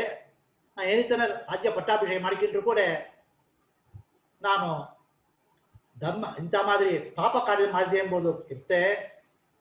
ಮತ್ತು ಭೀಷ್ಮನನ್ನು ನಾನು ಕೊಂದಿದ್ದೇನೆ. ಆವಾಗ ನನಗೆ ಮೋಕ್ಷ ಜ್ಞಾನಕ್ಕೆ ಏನು ಉಪಾಯವೋ ಅದು ನೀವು ಧರ್ಮ ಮಾರ್ಗ ನನಗೆ ಪ್ರಶ್ನೆ ಕೊಡಿಸಬೇಕು ಅಂತ ವೇದವ್ಯಾಸ ದೇವರಲ್ಲಿ ಈ ಯುಧಿಷ್ಠಿರ ಪ್ರಾರ್ಥನೆ ಮಾಡ್ತಾರೆ. ವ್ಯಾಸದೇವರು ಹೇಳ್ತಾರೆ, ಏ ಯುಧಿಷ್ಠನೇ, ಸಾಕ್ಷಾತ್ ಕೃಷ್ಣ ಪರಮಾತ್ಮ ನಿನ್ನ ಹತ್ತಿರ ಇರುವಾಳೆ, ನಂಗ ಮೇಲೆ ಅವರೇ ಫಿಟ್ ಪರ್ಸನ್, ಅವರೇ ನಿಮಗೆ ಉಪದೇಶ ಮಾಡ್ತಾರೆ ಅಂತ ಹೇಳಿ ವೇದವ್ಯಾಸ ದೇವರು ಅಲ್ಲಿಂದ ಹೊರಟೋಗ್ತಾರೆ. ಕೃಷ್ಣ ಪರಮಾತ್ಮ ಯುಧಿಷ್ಠನಿಗೆ ಬೇರೆ ಬೇರೆ ಧರ್ಮ ಮಾರ್ಗನೆ ಹೇಳ್ತಾನ ಹಂಗಂತ ಹೇಳುತ್ತೆ. ಈ ಕೃಷ್ಣ ಪರಮಾತ್ಮ ಮತ್ತು ವಿಷ್ಣು ಸಂವಾದ ರೂಪದಲ್ಲಿ ಸುಮಾರು ಕಥೆಗಳು ಭವಿಷ್ಯ ಪುರಾಣದಲ್ಲಿ ಉತ್ತರ ಪರದಲ್ಲಿ ವೇದವ್ಯಾಸ ದೇವರು ತುಂಬಿಟ್ಟಿದ್ದಾರೆ. ಅದರಲ್ಲಿ ಕೆಲವು ಕಥೆಗಳನ್ನ ಇವತ್ತು ನಾಳೆ ತಗೊಂಡು ಅದನ್ನು ಮುತ್ತಾಟ ಮಾಡಬೇಕು ಅಂತ ಯೋಚನೆ ಮಾಡ್ತಾ ಇದ್ದೇನೆ, ಪ್ರಯತ್ನ ಮಾಡೋಣ. ಮೊದಲ ಕಥೆ ಏನಪ್ಪಾ ಅಂದ್ರೆ, ಯುಧಿಷ್ಠರು ಕೃಷ್ಣ ಪರಮಾತ್ಮ ಕೇಳ್ತಾರೆ, ವಿಷ್ಣು ಮಾಯಾ ಹಂಗಂತ ಹೇಳ್ತಾರಪ್ಪ. ವಿಷ್ಣು ಮಾಯಾ ಶಕ್ತಿ ಅಂದ್ರೆ ಏನು ಅದು ನಂಗೆ ಸ್ವಲ್ಪ ಹೇಳಬೇಕು ಹಂಗೈತೆ. ಯುಧಿಷ್ಠರು ಕೃಷ್ಣ ಪರಮಾತ್ಮ ಅಂತ ಕೇಳ್ತಾರೆ. ಅವ ಕೃಷ್ಣ ಪರಮಾತ್ಮ ಹೇಳ್ತಾರೆ, ಇದೇ ಒಂದು ಪ್ರಶ್ನೆನೇ ನಾರದರು ಮುಂದೆ ಕೇಳಿರಪ್ಪ. ಅವಾಗ ನಾರದರು ಏನು ಮಾಯಾಶಕ್ತಿಯಿಂದ ಏನು ನಾ ತೋರಿಸಿದನೋ ಅದನ್ನೇ ಆ ವೃದ್ಧಾಂತ ನಿಂಗೆ ಹೇಳ್ತಾನೆ ಕೇಳು ಅಂತ ಹೇಳ್ತಾರೆ. ಆ ವೃದ್ಧಾಂತ ಈ ಪ್ರಕಾರವಾಗಿದೆ. ಒಂದು ಬಾರಿ ನಾರದರು ಪರಮಾತ್ಮ ವಿಷ್ಣು ಕ್ಷೀರಸಾಗರದಲ್ಲಿ ಹೋಗಿ ಭೇಟಿ ಮಾಡಿ ಕೇಳ್ತಾರಂತೆ, ಏ ಪ್ರಭುವೇ, ನೀನು ಶ್ವೇತದ್ವೀಪದಲ್ಲಿ ಇದ್ದು ಅಲ್ಲಿಂದ ಸೃಷ್ಟಿ ಮೊದಲಾದ ಕಾರ್ಯಗಳು ಮಾಡಿ ಎಲ್ಲ ವಿಷ್ಣು ಮಾಯೆಯಿಂದ ಆಗತ್ತೆ ಅಂತ ಹೇಳ್ತಾರೆ. ಮತ್ತು ಆ ವಿಷ್ಣು ಮಾಯೆ ಏನು ಬಂದು ತಿಳಿಸಬೇಕು ಅನ್ನೋದು ಕೇಳುವಾಳೆ ಪರಮಾತ್ಮ ಏನ್ ಮಾಡ್ತಾನ, ನಾರದರನ್ನ ಕೈ ಹಿಡ್ಕೊಂಡು ಶ್ವೇತದ್ವೀಪದಿಂದ ಹೊರಗೆ ಬರ್ತಾರೆ. ನಾರದರು ಮತ್ತು ಸಾಕ್ಷಾತ್ ನಾರಾಯಣ ಶ್ವೇತದ್ವೀಪದಿಂದ ಹೊರಗೆ ಬರ್ತಾರೆ. ಬರುವಾಳೆ ಪರಮಾತ್ಮ ನಾರಾಯಣ ತನ್ನ ಒಂದು ವೃದ್ಧ ಬ್ರಾಹ್ಮಣನ ರೂಪ ತಗೊಂಡಿದ್ದಾನ. ಮತ್ತು ಆ ಬ್ರಾಹ್ಮಣನ ಹೆಸರು ಯಜ್ಞ ಶರ್ಮ ಹಂಗೆಂಬ ಹೆಸರು. ನಾರದರು ಮತ್ತು ಯಜ್ಞ ಶರ್ಮ ಬ್ರಾಹ್ಮಣ ಯಾರು ಸಾಕ್ಷಾತ್ ನಾರಾಯಣನೇ ಬ್ರಾಹ್ಮಣನ ವೇಷ ಹಾಕಿದ್ದಾನೋ ಅವನ ಹೆಸರು ಯಜ್ಞ ಶರ್ಮ. ಅವರಿಬ್ಬರು ಶ್ವೇತದ್ವೀಪದಿಂದ ಜಂಬೂದ್ವೀಪಕ್ಕೆ ಎಳೆದು ಬರ್ತಾರೆ. ಅದರಲ್ಲಿ ದಿಶಾಂಬ ಪಟ್ಟಣಕ್ಕೆ ಬರ್ತಾರೆ. ಇಲ್ಲಿ ನೇತ್ರಾವತಿ ನದಿ ಹರಿತಾ ಇರುತ್ತೆ. ಅಲ್ಲಿ ಕ್ಷೀರಭದ್ರ ಹಂಗಿದ್ದ ವೈಶ್ಯ ಅವನ ಮನೆಗೆ ಇಬ್ಬರು ಹೋಗ್ತಾರೆ. ಕ್ಷೀರಭದ್ರಾಮ ಮನೆಗೆ ಯಜ್ಞ ಶರ್ಮ ಮತ್ತು ನಾರದರು ಇಬ್ಬರು ಹೋಗ್ತಾರೆ. ಬ್ರಾಹ್ಮಣ ಬಂದರೆ ಕಂಡು ಆ ವೈಶ್ಯ ಅವರಿಗೆ ಸತ್ಕಾರ ಮಾಡ್ತಾನ. ಅವರಿಗೆ ಆಶೀರ್ವಾದ ಮಾಡಿಟ್ಟು ಅಲ್ಲಿಂದ ಹೊರಟಾಗ್ತಾರೆ. ಅಲ್ಲಿಂದ ಹೊರಟೋಗಿ ಗಂಗಾ ತಟದಲ್ಲಿ ವೇದಿಕಾ ಒಂದು ಗ್ರಾಮ, ಅಲ್ಲಿ ಒಂದು ಬಡ ಬ್ರಾಹ್ಮಣ ಮನೆ, ಅವನ ಹೆಸರು ಗೋಸ್ವಾಮಿ ಅಂತ ಹೆಸರು. ಅವನ ಮನೆಗೆ ಬರ್ತಾರೆ. ಅಗತ್ಯ ಸೇಮ್ ಡೇ ಅಲ್ಲಿ ಬಂದು ಅವನಲ್ಲಿ ಭಿಕ್ಷೆ ಬೇಡ್ತಾರೆ. ಅಬ್ಬರಿಗೆ ಭಿಕ್ಷೆ ಹಾಕ್ತಾನ, ಅಲ್ಲಿ ಊಟ ಮಾಡ್ತಾರೆ. ಊಟ ಮಾಡಿಬಿಟ್ಟು ಅವನಿಗೆ ಆಶೀರ್ವಾದ ಆ ಬ್ರಾಹ್ಮಣ ಯಜ್ಞಶರ್ಮ ಹೇಳ್ತಾನ, ನೀನು ಏನು ಪ್ರವೃತ್ತಿ ಮಾಡ್ತಾ ಇದ್ದೀಯೋ ಅತ್ತ ವ್ಯವಸಾಯ ಮಾಡ್ತಾ ಇರ್ತಾನ, ಅದು ನಿಂಗೆ ಇಲ್ಲಾಂಗ ಹೋಗಲಿ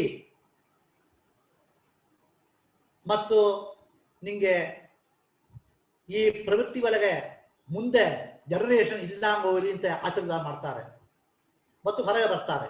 ಅವ ನಾರದರು ಕೇಳ್ತಾರೆ, ಏ ಪ್ರಭುವೇ, ಈ ನಂದು ಒಂದೇ ಸಂಶಯವಾದೆ.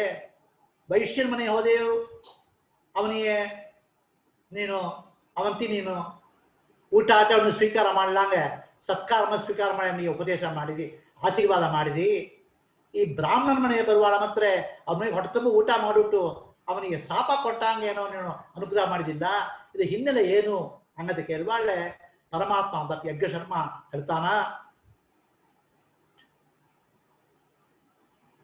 ಈ ವ್ಯವಸಾಯ ಮಾಡುವಾಗ ಏನು ನಾವು ಈ ಭೂಮಿನ ಉಳುತ್ತೇವೋ ಟಿಲ್ ಮಾಡ್ತೇವೋ ಅದಕ್ಕೆ ಅದರಿಂದ ಏಕಪಟ್ಟ ಪಾಪದ ಸಂಪಾದನೆ ಮಾಡಬೇಕಾದ್ರೆ ಅಲ್ಲಿ ಏಕಪಟ್ಟ ಜಂತುಗಳು ಎಲ್ಲ ಸತ್ತು ಹೋಗುತ್ತೆ. ಆ ಪ್ರಾಸಸ್ವಿ ವ್ಯವಸಾಯದಲ್ಲಿ ಆ ಪಾಪ ಆ ಗೋಸ್ವಾಮಿ ಬ್ರಾಹ್ಮಣಗೆ ಬರ್ತಾ ಇರುತ್ತೆ. ಅದು ಅವನಿಗೆ ಬರಬಾರ್ದು ಹಂಗೆ ಅಂತ ಅವನಿಗೆ ಆ ಪ್ರವೃತ್ತಿ ಹಾಕೊಡ್ದು ಹಂಗಿದ್ರೆ ನಾನು ಅವನಿಗೆ ಆಶೀರ್ವಾದ ಮಾಡಿದೆ. ಆದ ಕ್ಷೀರಭದ್ರಾಂಬು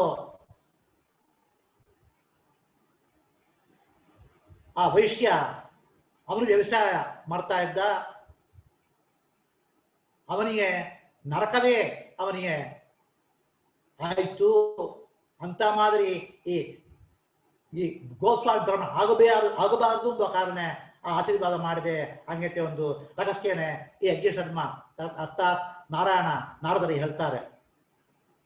ಆ ಮನೆ ಬಿಟ್ಟು ಕರೆದರು ಬರ್ತಾರೆ. ಬಾಳೆ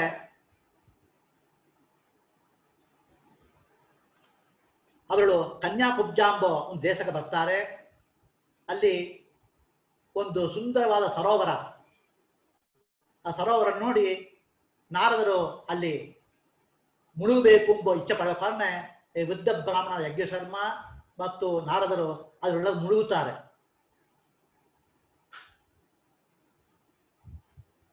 ಮುಳುಗುತ್ತಾ ಇರುವಾಳೆ ಮೊದಲಿ ಪರಮಾತ್ಮ ಮುಳುಗಿ ಎದ್ದು ಬರ್ತಾನ. ಆಮೇಲೆ ನಾರದರು ಅದರಿಂದ ಎದ್ದು ಬರುವಾಳೆ ನೋಡ್ತಾರೆ ತಾನು ಒಂದು ಸ್ತ್ರೀಯ ಆಯುಧ ಬೋದು ಅವರಿಗೆ ಗೊತ್ತಾಗತ್ತೆ. ನಾರದರು ಆ ಸರೋವರದಲ್ಲಿ ಮುಳುಗಿ ಎದ್ದು ಬಂದವನ್ನೇ ಅವ್ರ ಮೈಯೇ ಒಂದು ಸ್ತ್ರೀ ದೇಹ ಆಗಿಬಿಡುತ್ತೆ. ಆ ವೃದ್ಧ ಬ್ರಾಹ್ಮಣ ಅಲ್ಲಿಂದ ಅಂತರ್ಧಾನ ಆಗಿರ್ತಾರೆ. ಅರ್ಥಾತ್ ನಾರಾಯಣ ದೇವರು ಅಂತರ್ಧಾನ ಆಗಿರ್ತಾರೆ, ಅಲ್ಲಿಂದ ಮರಂಜಿ ಹೊಟ್ಟೋತಾರೆ. ನಾರದರು ಸ್ತ್ರೀ ದೇಹ ತಕೊಂಡು ಸುತ್ತಿ ಬುತ್ತಿ ನೋಡ್ತಾರೆ, ಏನಿಲ್ಲ, ತನಿಯ ಇದ್ದಾರೆ. ಆ ಸಮಯದಲ್ಲಿ ಅಲ್ಲಿ ಒಂದು ರಾಜ, ತಾಲಧ್ವಜ ಎಂಬ ರಾಜ ಅಲ್ಲಿ ಬರ್ತಾ ಇರ್ತಾನ ಸೇನಾ ಸಹಿತ. ಆವಾಗ ಈ ಹೆಣ್ಣು ಅರ್ಥಾತ್ ನಾರದರು ಯಾವ ಹೆಣ್ಣು ರೂಪದಲ್ಲಿದ್ದಾರೋ ರಾಜಂತ ಹೇಳ್ತಾರೆ, ಇಲ್ಲ ನನಗೆ ಯಾರುವೇ ಇಲ್ಲ, ನನ್ನ ಕಾಪಾಡಿಸೋರು ಯಾರುವೇ ಇಲ್ಲ ಓ ಅಂತ ಅನ್ಸಿ ಆ ಹೆಣ್ಣು ಹೇಳುತ್ತೆ. ರಾಜ ಆ ಹೆಣ್ಣನ್ನೇ ಕುದುರೆ ಮೇಲೆ ಇಟ್ಟುಕೊಂಡು ತಮ್ಮ ರಾಜ್ಯ ಕರ್ಕೊಂಡು ಹೋಗ್ತಾನ ಮತ್ತು ಅವಳನ್ನ ಮದುವೆ ಮಾಡ್ಕಿಂತಾನ. ಮದುವೆ ಮಾಡ್ಕಿದ ಮೇಲೆ ಆ ಹೆಣ್ಣು ಗರ್ಭ ಹೊಂದುತ್ತಾಳೆ. ಆ ಗರ್ಭದಲ್ಲಿ ಏನ್ ಬರುತ್ತೆ ಅಂದ್ರೆ ದೊಡ್ಡ ಪಂಪ್ಕಿನ್ ಪೂಷಣಿಕಾಯಿ ಅದು ಬರುತ್ತೆ. ಆ ಪೂಷಣಿಕಾಯಿ ಒಳಗೆ 50 ಚಿಕ್ಕ ಚಿಕ್ಕ ಸೀಡ್ಸ್ ಕಂಡಂಗೆ ಮಕ್ಕಳು, ಚಿಕ್ಕ ಚಿಕ್ಕ ಮಕ್ಕಳು ಇರುತ್ತೆ. ಆ ಚಿಕ್ಕ ಚಿಕ್ಕ ಮಕ್ಕಳನ್ನೆಲ್ಲ ತೆಗೆದು ಒಂದು ತುಪ್ಪದ ಗುಂಟದೊಳಗೆ ಹಾಕ್ತಾರೆ. ಸ್ವಲ್ಪವೇ ದಿವಸದಲ್ಲಿ ಎಲ್ಲ ಚಿಕ್ಕ ಚಿಕ್ಕ ರೂಪದಲ್ಲಿರೋ ಮಕ್ಕಳೆಲ್ಲ ಬೆಳಲಿಕ್ಕೆ ಆರಂಭಿಸುತ್ತೆ.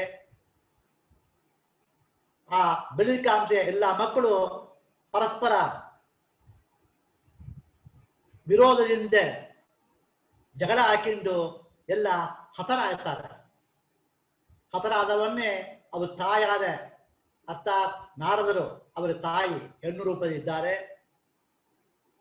ಅವರು ಆ ಮಕ್ಕಳ ಕಳಕೊಂಡ ಕಾರಣ ಒಂದು ತಾಯಿ ಎಂತ ಮಾರಿ ಆರೋಪಣ ಮಾಡ್ತಾಳೋ ಅಂತ ಮಾರಿ ಓ ಅಂತ ಅಳುತ್ತಾರೆ. ಆವಾಗ ಸಾಕ್ಷಾತ್ ಪರಮಾತ್ಮ ಅಲ್ಲಿ ಬರ್ತಾನ ಬ್ರಾಹ್ಮಣ ವೇಷದಲ್ಲಿ. ಆ ರಾಜಗನು ರಾಣಿ ಅರ್ಥಾತ್ ನಾರದರನ್ನು ಹೇಳ್ತಾನ, ಇದೆಲ್ಲ ವಿಷ್ಣು ಮಾಯಾಪ, ನೀವು ಎದಕ್ಕೋಸ್ಕರ ಅಳ್ತಿರೋ ದುಃಖ ಮತ್ತು ಸಂತೋಷ ಇದೆಲ್ಲ ಒಂದು ಮಾಯ. ಎಷ್ಟೋ ಚಕ್ರವರ್ತಿಗಳು ಬಂದು ಹೋಗಿದ್ದಾರೆ, ಎಷ್ಟೋ ಇಂದ್ರದೇವರು ಬಂದು ಹೋಗಿದ್ದಾರೆ. ಅವರೆಲ್ಲ ಈ ಮಾಯೆಗೆ ಪಟ್ಟುಂಡು ಅವರೆಲ್ಲ ಹತ ಆದವರು. ಮತ್ತು ಈ ವಾಯುದೇವರು ಯಾಂಗೆ ಉರಿಯೋ ದೀಪನ ಯಾಂಗ ಆರಿಸಲಿಕ್ಕೆ ಶಕ್ತವೋ ಅದೇ ಈ ಕಾಲಾಂಬದಿಂದ ಯಾರು ತಪ್ಪಲಿಕ್ಕಿಲ್ಲ. ರಾವಣ ಏನ್ ಮಾಡಿದ, ಈ ಪರಮಾತ್ಮ ಹೇಳ್ತಾನ, ರಾವಣ ತ್ರಿಕೂಟ ಪರ್ವತನೇ ಒಂದು ದೊಡ್ಡ ಕೋಟೆ ಇಟ್ಕೊಂಡಿದ್ದ, ಸಮುದ್ರನವೇ ದೊಡ್ಡ ಅಗಡಿಯ ಇಟ್ಕೊಂಡಿದ್ದ. ಅವರಿಗೆ ಪುರೋಹಿತರು ಸಾಕ್ಷಾತ್ ಶುಕ್ರಾಚಾರ್ಯರೇ ಇದ್ದರು. ಕುಬೇರನ ಜಯಿಸಿ ಅವಂತಿರೋ ಐಶ್ವರ್ಯ ಎಲ್ಲ ರಾಮನ ಅಪಹಾರ ಮಾಡಿದ. ಇಷ್ಟೆಲ್ಲ ಹೇಗಪ್ಪ ಆಯ್ತು, ಕೊನೆಯಲ್ಲಿ ಅವ ದೇಹ ಅಂತ್ಯ ಆಗಬೇಕಾಯ್ತಿಲ್ಲವ. ಅದೇ ಮಾದರಿ ಯುದ್ಧದಲ್ಲಿ ಮನೆ ಒಳಗೆ, ಪರ್ವತದ ಒಳಗೆ, ಅಗ್ನಿ ಒಳಗೆ, ಗುಹೆ ಒಳಗೆ ಅಲ್ಲ ಸಮುದ್ರದ ಒಳಗೆ ಇದ್ದರನು ಯಾರು ಈ ಕಾಲಾಂಬೋರ ಕೊಟ್ಟಿ ತಪ್ಪಿಸಲಿಕ್ಕೆ ಮುಡಿದು ಎಲ್ಲರೂ ಕಾಲಕ ಒಳಪಟ್ಟವರೇ. ಅವರು ಪಾತಾಳದಲ್ಲಿ, ಇಂದ್ರಲೋಕದಲ್ಲಿ, ಮೇರು ಪರ್ವತದಲ್ಲಿ, ಮಂತ್ರ ಪರ್ವತದಲ್ಲಿ ಏನ ಸಾಯಲಾಂಗ ಔಷಧ ತಗೊಂಡಿದ್ರು, ಮೆಡಿಸಿನ್ ತಗೊಳ್ಳಿ, ಶಸ್ತ್ರ ಏನಿದ್ದರೂ ಈ ಕಾಲದಿಂದ ಯಾರು ಅವನು ಕಾಪಾಡಿಸಲಿಕ್ಕೆ ಮುಡಿದು ಅವರುಗಳು ಎಗುತ್ತೋ ಒಂದಿನ ಅವರು ಸಾವು ಹೊಂದಿಯೇ ಆಗಬೇಕು ಹಂಗೆ ಅಂತ ಹೇಳ್ತಾ ಇದ್ದಾನ. ಇದೆಲ್ಲ ಒಬ್ಬರು ಕರ್ಮನ ಅನುಸರಿಸಿದೆ ಮನುಷ್ಯ ಹುಟ್ಟಿದೆ. ಎಲ್ಲ ಅವರು ಒಂದಿನ ಇಲ್ಲ ಒಂದಿನ ಶುಭ ಮತ್ತು ಅಶುಭ ಇದೆರಡು ಅನುಭವಿಸಿ ಆಗಬೇಕು. ಮತ್ತು ಮುಂದೆ ಏನೇನು ಬರ್ತೋ ಅದೆಲ್ಲ ಯಾರು ಹಂಗ ಬರ್ತೋ ಹಂಗೆ ತಗೊಬೇಕು, ಅದನ್ನು ಯಾರು ಎಸ್ಕೇಪ್ ಮಾಡಲಿಕ್ಕಿಲ್ಲ. ಹಂಗೆ ಅಂತೆ ಮುಂದೆ ಬರೋದು ಇವು ಅಸ್ಟ್ರಾಲಜಿ ಒಳಗೆ ನಾವು ಮುಂದೆ ಏನು ಬರ್ತೇ ಅಂತ ತಿಳ್ಕೊಬೋದು. 10 ವರ್ಷಕ್ಕೆ ಆಮೇಲೆ ಬರ್ತೇ, ಬರೋ ವರ್ಷ ತಿಳ್ಕೊಬೋದು. ಇದನ್ನು ಏನು ಆಗಬೇಕೋ ಅದು ಆಗಿಯೇ ಆಗೋದು. ಹಂಗೆ ಅಂತೆ ಒಂದು ನೀತಿ ಹೇಳ್ತಾರೆ. ಈ ಸಂಸಾರ ಅಂಬುದು ಏನಿದೋ ಅಲ್ಲ ಸ್ವಪ್ನವಾಂಗಪ್ಪ. ನಾವೆಲ್ಲ ಬರೀ ಆಕ್ಟರ್ಸ್, ನಾಟಕ ಮಾಡೋರು. ಪರಮಾತ್ಮ ತನ್ನ ಕೈ ಒಳಗೆ ಈ ಬೊಮ್ಮಲಾಟವ ಹ್ಯಾಂಗೆ ಬೊಂಬೆನ ಆಡಿಸ್ತಾನೋ ಪರಮಾತ್ಮನ ಕೈಲಿ ನಾವೆಲ್ಲ ಅಧೀನವಾಗಿದ್ದೇ ರೂಪ. ನಮಗೆ ಸ್ವತಂತ್ರ ಅಂಬೋದಿಲ್ಲ. ಪರಮಾತ್ಮನ್ ಅವ ಏನು ಇಚ್ಛೆ ಪಡ್ತಾನೋ ಅದು ಪ್ರಕಾರವೇ ನಮ್ಮ ಸಂಸಾರ ಲೈಫ್ ನಡೀತಾ ಇರುತ್ತೆ. ಹಂಗೆ ಹೇಳ್ತಾ ಇದ್ದಾರೆ. ಮತ್ತು ಹೇಳ್ತಾರೆ ಆವಾಗ ಹಿಂಗೆ ಹೇಳ್ತಾ ಇರುವಾಗಲೇ ಆ ಪರಮಾತ್ಮ ನಾರದರಿಗೆ ಅವರಿಗೆ ಮತ್ತು ಅವರ ದೇಹನ ತಿಳಿಸಿಕೊಡ್ತಾರೆ. ತಿಳಿಸಿಕೊಟ್ಟು ನಾರದಕ್ಕೆ ಹೇಳ್ತಾರೆ, ನೀವು ಪುಣ್ಯಕ್ಷೇತ್ರಕ್ಕೆ ಹೋಗಿ ತಿತ್ತ ಶ್ರಾದ್ದ ಎಲ್ಲ ಮಾಡಿಕೊಂಡು ನೀವು ಸದ್ಗತಿ ಹೊಂದಬೇಕು. ಹಂಗೆ ಅಂತ ಹೇಳುವಾಗ ಈ ರಾಜರುಗಳು ಈ ಹೆಣ್ಣ ಇರೋ ಸಾಕ್ಷಾತ್ ರಾಜ ಆ ಹೆಣ್ಣು ನಾರದರ ಆಗೋದನ್ನು ನೋಡ್ತಾನ. ನಾರದರು ಮತ್ತು ಪರಮಾತ್ಮ ಅವರಿಬ್ಬರು ಕ್ಷೇತ್ರದ್ವೀಪಕ್ಕೆ ಹೊರಟು ಹೋಗ್ತಾರೆ. ಅವ ಪರಮಾತ್ಮ ಹೇಳ್ತಾನ, ಇವಾಗ ಏನು ತೋರಿಸಿದನು ಇದೇ ನನ್ನ ಮಾಯಾಪ ಹಂಗೆ ಅಂತ ಹೇಳ್ತಾನ. ಈ ಮನುಷ್ಯರುಗಳೆಲ್ಲ ಈ ಭೂಲೋಕದಲ್ಲಿ ಏನು ಪ್ರವೃತ್ತಿ ಮಾಡ್ತಾರೋ ಮಹಾ ಸೊಸೆ, ಹೆಣ್ಣು ಮಕ್ಕಳು, ಮೊಮ್ಮಕ್ಕಳು ಮತ್ತು ಐಶ್ವರ್ಯ, ಆಮೇಲೆ ಏನು ಹಾಡು ಹೇಳ್ತಾರೆ, ಸಂತೋಷ ಪಡ್ತಾರೆ, ಅಳುತ್ತಾರೆ, ಇದೆಲ್ಲ ಏನಿದು ಈ ಕ್ರಿಯೆಗಳೆಲ್ಲ ನನ್ನ ಸ್ವಂತ ಮಾಯ ಎಲ್ಲ ಅದನ್ನ ಹಂಗೆ ತಗೊಂಡ್ಕೊಂಡು ಇಲ್ಲ ಪರಮಾತ್ಮ ಮಾಯ ಅಂತ ತಕೊಂಡು ನಾವು ಇದನ್ನ ಇರಬೇಕು. ಕೊನೆಯಲ್ಲಿ ಪರಮಾತ್ಮ ಒಬ್ಬನೇ ಸತ್ಯ ಅಂಬ ಇರಬೇಕು ಅಂತ ಹೇಳಿ ಈ ಕಥೆನೇ ಭವಿಷ್ಯ ಪುರಾಣ ಮುತ್ತಾಟ ಮಾಡುತ್ತೆ. ಮತ್ತು ನಾವು ನಾಳೆ ಭೇಟಿ ಮಾಡಿ ಮುಂಚೆ ಏನಿದೆ ಅಂತ ಕಲಿಸೋಣ. ಪ್ರೀನಿಯಾಮ ವಸುದೇವಂ ದೇವತಾ ಮಂಡಲ ಕಂಠಮಠಂ ಅಹಂಕರ್ತ ಹರಿಕರ್ತ. ಶ್ರೀಕೃಷ್ಣಾರ್ಪಣಮಸ್ತು.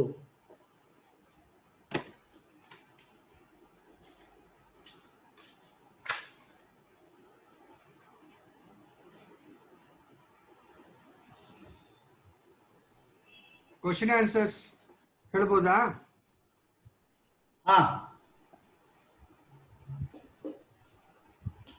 ಸೊ ಫಸ್ಟ್ ಕ್ವಶನ್ ನಿನ್ನಿನ ಕಥೆಯಲ್ಲೂ ಬಂತು, ಇವತ್ತಿನ ಕಥೆಯಲ್ಲೂ ಬಂತು. ನಾವು ಸಂಕಲ್ಪ ಕೂಡ ಮಾಡ್ತೇವೆ. ಜಂಬೂ ದ್ವೀಪನ ಪ್ರತಿ ಇವತ್ತು ಕಾಂಟೆಕ್ಸ್ಟ್ ಬಂತು. But Jambudvipa in practical knowledge ಅಂದ್ರೆ what does it confine? I mean practical Jambudvipa ಅಂದ್ರೆ ನಾವು ಪ್ರಾಕ್ಟಿಕಲ್ ನಾಲೆಜ್ ಅಲ್ಲಿ ಎದನ್ನ ತಗೊಬೇಕು? It is only restricted to ಇಂಡಿಯಾವಾ, ಇಲ್ಲಾಂದ್ರೆ ಇಂಡಿಯಾ ಹೊರಗನು ಬರುತ್ತೆ? ದ್ವೀಪ ಅಂದ್ರೆ ಒಂದು ಐಲ್ಯಾಂಡ್ ಅಂತ ಹೆಸರು. ದ್ವೀಪ ಅಂದ್ರೆ ಸಂಸ್ಕೃತ ಬೇಡು, ಐಲ್ಯಾಂಡ್ ಅಂತಾರೆ. ಜಂಬೂ ಅಂದ್ರೆ ಎರಂದ ಪಾಡಮದಲ್ಲ, ಅದಕ್ಕೆ ಜಂಬೂ ಅಂತಾರೆ. ಜಂಬೂ ದ್ವೀಪ ಇದಕ್ಕೆ ಹೆಸರು ಬಂತಂದ್ರೆ ಈ ಜಗತ್ತು ಒಳಗೆ ಜಂಬೂ ದ್ವೀಪವೇ ಕರ್ಮಕ್ಷೇತ್ರ ಹಂಗೈತೆ ಶಾಸ್ತ್ರ ಹೇಳಿಕೊಡುತ್ತೆ. ನೀವು ಏನೇನು ಸತ್ಕರ್ಮಗಳು ಮಾಡ್ತೀರೋ ಅದಕ್ಕೆ ಫಲ 100% ಬರಬೇಕು ಅಂದ್ರೆ ನೀವು ಜಂಬೂ ದ್ವೀಪ ಬಂದೇ ಆ ಕರ್ಮಣ ಮಾಡಬೇಕು. ಜಂಬೂ ದ್ವೀಪ ಎಲ್ಲಿದೆ ಅಂತ ಶಾಸ್ತ್ರ ಹೇಳೋದು ಏನಂದ್ರೆ ಹಿಮಾಲಯ ಪರ್ವತಕ್ಕೆ ದಕ್ಷಿಣ ಮತ್ತು ಸಮುದ್ರಕ್ಕೆ ಉತ್ತರ ಇದರೊಳಗೆ ಏನು ಒಂದು ದ್ವೀಪ ಐಲ್ಯಾಂಡ್ ಇದು, ಅದೇ ಜಂಬೂ ದ್ವೀಪ. ಅದು ನೋಡ್ತಾ ಇರುವಾಗ ನಮಗೆ ಭಾರತ ದೇಶವೇ ಜಂಬೂ ದ್ವೀಪ ಅಂತ ನಾವು ತೊಳ್ಕೊಬಹುದು. ಭಾರತ ದೇಶ ಅಂತ ಸ್ಪಷ್ಟವಾದ ಶಾಸ್ತ್ರ ಹೇಳೋದಿಲ್ಲ. ಹಿಮಾಲಯಕ್ಕೆ ದಕ್ಷಿಣ ಮತ್ತು ಸಮುದ್ರಕ್ಕೆ ಉತ್ತರ ಅನ್ನೋದು ಹೇಳುತ್ತೆ. ಇದೆರಡು ನಾವು ಭಾರತ ದೇಶವೇ ಇದೆ.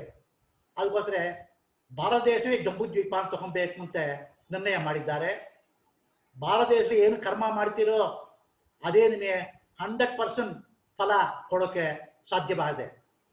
ಜಂಬೂದ್ವೀಪ ಬಿಟ್ಟು ಹೊರಗೆ ಹೋಗಿ ನೀವು ಏನು ಕರ್ಮ ಮಾಡಿರನು, ಸತ್ಕಾರ ಮಾಡಿನೋ ಅದಕ್ಕೆ ಅಷ್ಟು ಫಲ ಇಲ್ಲ. ಫಲ ಇಲ್ಲ ಅಂತ ಹೇಳಲ್ಲ, ಅಷ್ಟು ಫಲ ಇಲ್ಲ, ಉತ್ತಮ ಫಲ ಇಲ್ಲ ಅಂತ ಹೇಳ್ತಾರೆ. ಅರ್ಥ ಆಯ್ತಾ? ಅರ್ಥ ಆಯ್ತು, ಅರ್ಥ ಆಯ್ತು. ಜಯದೇವ ಪತ್ತಿ ಇವತ್ತು ನೀನು ಕಥೆಲಿ ಹೇಳ ವೇಳೆ ಅದು ಬಂದು ಭವಿಷ್ಯೋತ್ತರ ಪುರಾಣ ಇದ್ರೆ ಕೂಡ, ಬಟ್ ಜಯದೇವಾಂಬ ಅವರು ಕಲಿಯುಗಕ್ಕೆ ಸೇರಿದವರ, ಇಲ್ಲಾಂದ್ರೆ ಯಾವ ಯುಗಕ್ಕೆ ಸೇರಿದವರು ಅವರು? ಜಯದೇವರೇ ಕಲಿಯುಗಕ್ಕೆ ಸೇರಿದವರೇ. ಈ ಯುಗದಲ್ಲಿ ಬರೋ ಅವತಾರ ಮಾಡಿದ್ದಾರೆ. ನಾವು ಹೇಳಿದ್ದವರು ಪೂರ್ವ ಜನ್ಮ ವೃದ್ಧ ಅಂತ. ಪೂರ್ವ ಜನ್ಮ ವೃದ್ಧ ಅಂದ್ರೆ ಆಮೇಲೆ ಜಯದೇವರೇ ಯಾಂಗ ಆಗೋದು ಎಂಬುದು ಭವಿಷ್ಯ ಪುರಾಣ ಹೇಳಿತ್ತು. ಜಯದೇವರು ಆ ಗೀತ ಗೋವಿಂದ ಮಾಡಿದ್ದು ಕಲಿಯುಗದಲ್ಲಿ ಇವಾಗ. ಬಟ್ ಭವಿಷ್ಯೋತ್ತರ ಪುರಾಣ ಬಂದು ಮೊದಲಿಯೇ ಅದು ರಚನೆ ಆಯ್ತಲ್ವಾ? ಮೊದಲಿಯೇ ರಚನೆ ಆದ ಕಾರಣ ಸೊ ಭವಿಷ್ಯೋತ್ತರ ಪುರಾಣವೇ ಹೇಳುತ್ತೆ ಅಂದ್ರೆ ಭವಿಷ್ಯೋತ್ತರ ಪುರಾಣಕ್ಕೆ ಹಿನ್ನೆಲೆ ತಾನು ಜಯದೇವರು ಬಂದಿರ್ಬೇಕಾದ್ದು ಇರಬೇಕು. ಮುಂದೆ ಬರೋ ಘಟನೆಯನ್ನ ಮೊದಲು ಹೇಳೋದೇ ಪುರಾಣಗಳು. ಇದು ಅಘೋರ ಕಲ್ಪದಲ್ಲಿ ಒಂದೊಂದು ಕಲ್ಪದಲ್ಲಿನೂ ಪರಮಾತ್ಮ ದಶಾವತಾರ ತಗೊಂತಾನ, ಎಲ್ಲರ ಅವತಾರ ಮಾಡಂಗೆ ಅಘೋರ ಕಲ್ಪದ ಘಟನೆಯನ್ನ ಹೇಳ್ತಾರೆ. ಅಘೋರ ಕಲ್ಪನೆಯನ್ನು ಜಯದೇವರು ಇದ್ದಿದ್ದಾರೆ ಅಂತ ಅರ್ಥ ನಾವು ತಿಳ್ಕೊಬೇಕು. ಒಂದೊಂದು ಕಲ್ಪನೆಯನ್ನು ಜಯದೇವರು ಬಾಕಿ ಎಲ್ಲ ಆತ್ಮಗಳು ಬರ್ತಾರೆ. ಇವಾಗಿರೋ ಕಲ್ಪನೆಯನ್ನು ಜಯದೇವರು ಹುಟ್ಟಿದ್ದಾರೆ ಅಂತ ತಗೊಬೇಕು. So same principle applies for Chaitanya Mahaprabhu also. ಹೌದು, ಕರೆಕ್ಟ್. ಒಂದೊಂದು ಕಲ್ಪನೆಯೂ ಎಲ್ಲ ಉಂಟು, ಎಲ್ಲ